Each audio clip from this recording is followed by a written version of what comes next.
Plaintiff Angela Scammahorn says around age 6 she first met her alleged father while he was in prison.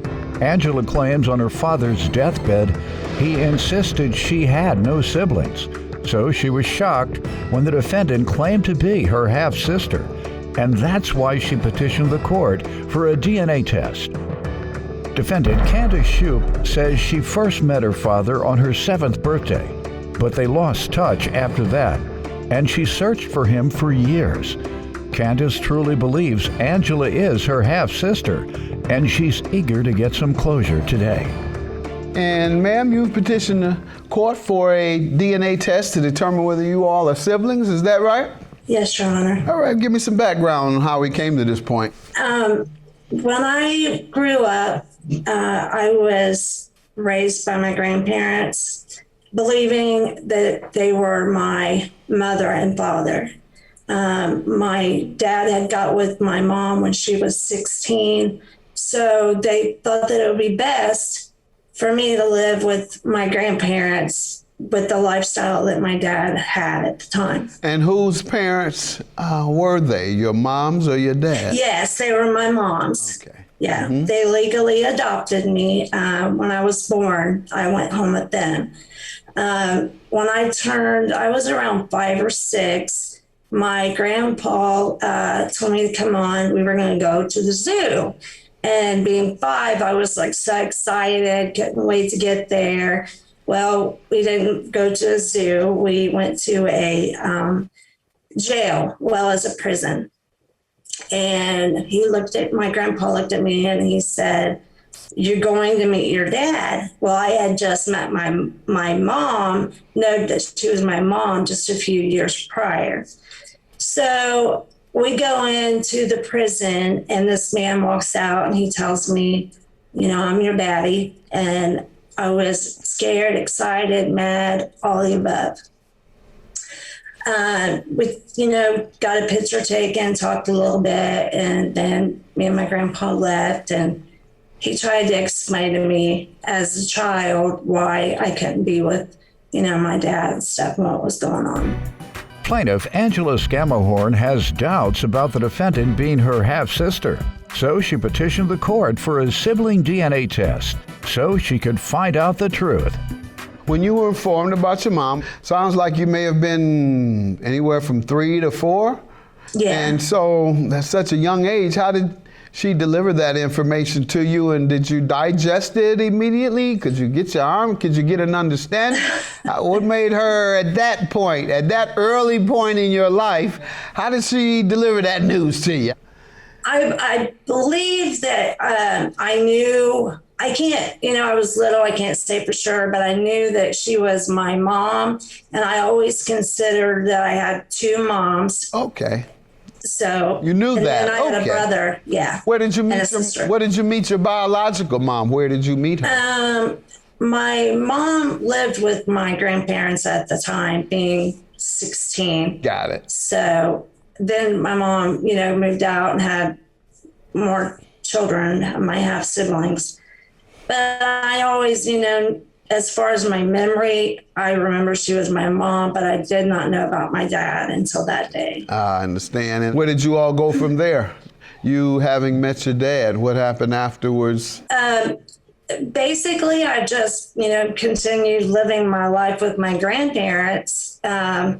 And when my dad would get out, he would come and visit me, and it'd be a few and far between. But as I got older, I rebelled and got into drugs and was kind of following the lifestyle that he was in. I got into drugs and ran away from home, went to juvie. I mean, it was just I carried a lot of anger toward them. Towards your grandparents or your dad or your mom or who? My dad and my mom. Why did you feel anger? You felt that they had somewhat abandoned you? Yeah, I've had abandonment issues pretty much until about 5 years ago when I met my new husband. Weren't you ever given some explanation that may have explained their absence in a way that could comfort you and not cause resentment? Perhaps they said, they were on drugs and I know you were too young at that time to understand all that at age 6, but at any point, was all that explained to you and give you any sense of understanding? My grandpa explained to me that my dad's lifestyle wouldn't be safe for me. I would be, I can't really go into, what was going on, but it was a situation that I could have been, hurt or something. So they protected me. And my mom, she got married and had children, but she was still young. And so they just felt like it would be best for me to stay with my grandparents, and I would go visit my mom. And when my dad, as I got older, Judge Mathis, when you have two different lifestyles, you kind of clash. So I was doing drugs, he was clean. He was doing drugs, I was clean. So we just didn't meet in the middle until a year ago. Is he still alive, your dad? No, he passed away of COVID. He was one of the first people to have COVID, but they didn't know it was COVID at the time. They just thought it was pneumonia. So my dad at that time, they called me and let me know to come to the hospital. So I did. And, my dad said, if there's some things you want to talk to me, now's the time. And so we talked about, why he wasn't there and what was going on. And I asked him, I said, I remember you bringing this little girl and this woman to mine, to where I lived. And I said, Dad, is that my sister? Do I have siblings? And he said, no, honey, that's it. You're it. So I didn't think anything of it. And after me and my dad, we got closure at that point. We knew where each other stood. We forgave each other because I had hurt him. He had hurt me. So we just, thought we were going to work on our relationship when he came home. But he didn't come home. He passed away. And then it's been a rough year with COVID and everything. And then I get this video from a relative telling me, that my sister wanted to talk with me. And she told me that she had looked for Dad and found the obituary.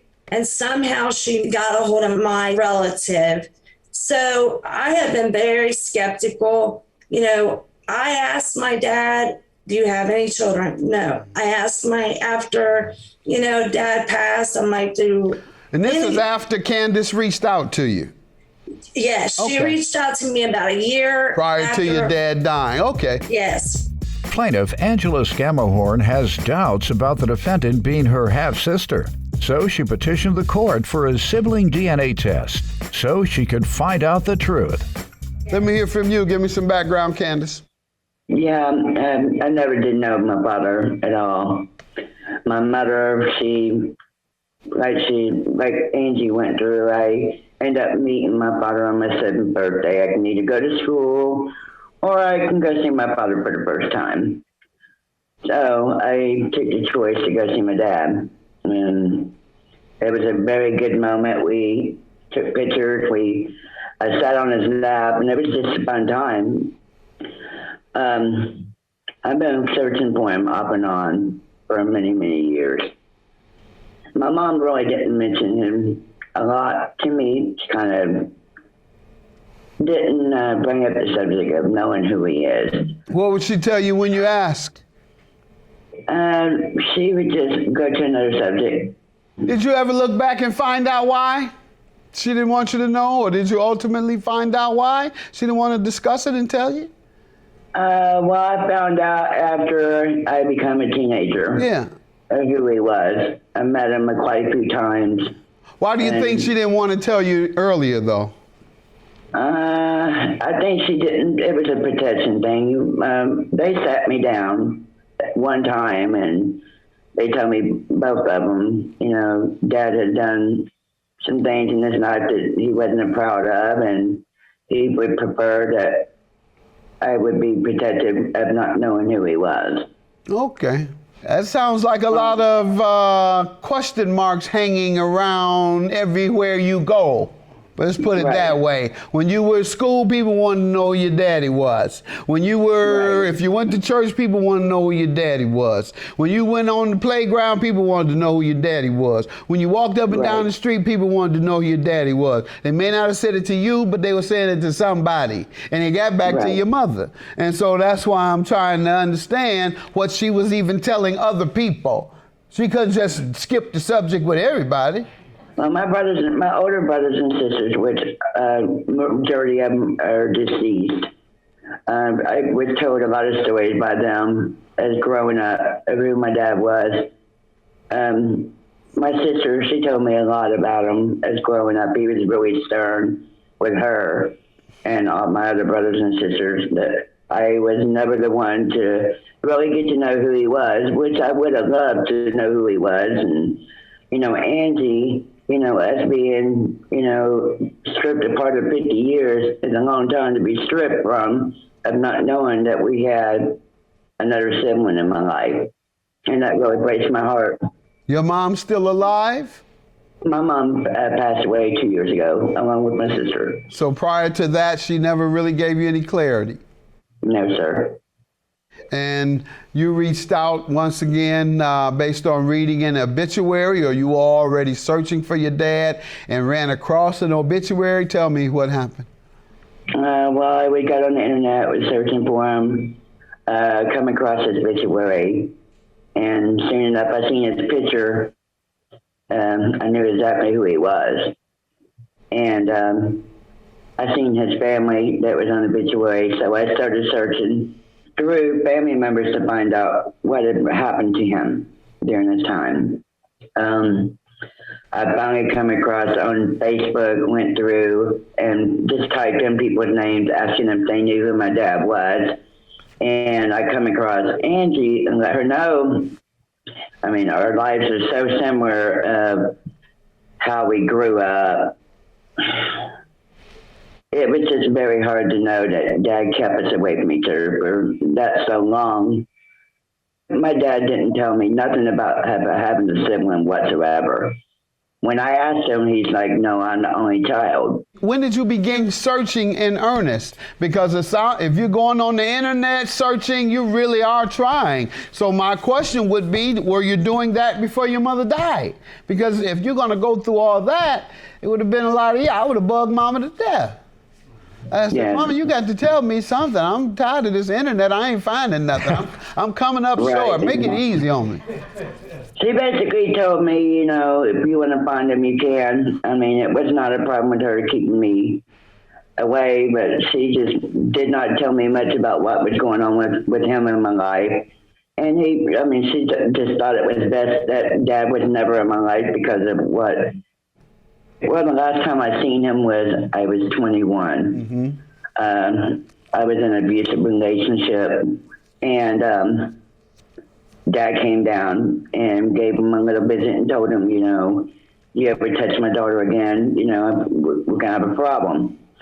So, for my dad to come all the way from Georgia just to tell him that, there's some indication that he did care and he did want to be around. I did talk to him quite a few times, but we lost contact after his phone went disconnected. So if he traveled cross country to protect you from a woman beater, this is the dad in discussion, right? This is Angela's dad you're making reference to as well? Yes. Okay. Plaintiff Angela Scammahorn has doubts about the defendant being her half-sister, so she petitioned the court for a sibling DNA test so she could find out the truth. Do you know of him coming down, Angela, to be protective of Candace at any point? Have you ever heard that story? I've never heard of her. The only memory I have was when he brought the woman and the child, and then he denied it after it happened, and then he was But what sick made in the you think hospital. the child was his just because he brought a child with him to introduce you? He could have been introduced you to your cousins, his brother's daughter, and his brother was at work, so let me take you and introduce you to your cousin. I don't know, I'm just saying what gave you the impression it might have been your sister, or when you reflect back. Oh, he said it. He told me that this was my sister. But after, and they didn't stay very long, he brought her. I don't know who it is. I At don't the know. end of life, he changed his story. Is that what you're saying? He changed it right after it happened. Like, I would ask him questions and he said, no, that never happened. No, that never happened. So I had no indication that I had possibly had a sibling, from him. Okay, so, well, let's see what we have here. And you all have been in touch how many times? We've talked on on Facebook. She was calling me like a lot, and I blocked her because I thought it was I was very skeptical and weird. Who else would know this? Your mother, she's deceased? I can't recall. My mother's alive, and she doesn't know anything about my dad having any other children. Your mother, everybody said no. And your mother, what? My mother's deceased, along with my father. 2 years ago, wasn't it? Yes. Yeah, and she had never given you any information, essentially. Oh, no, she just told me that was my dad, and that was just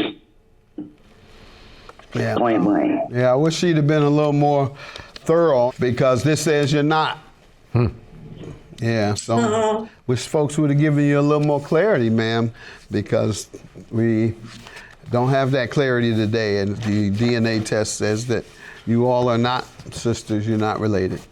God bless you both. Thank you, Judge. Yeah.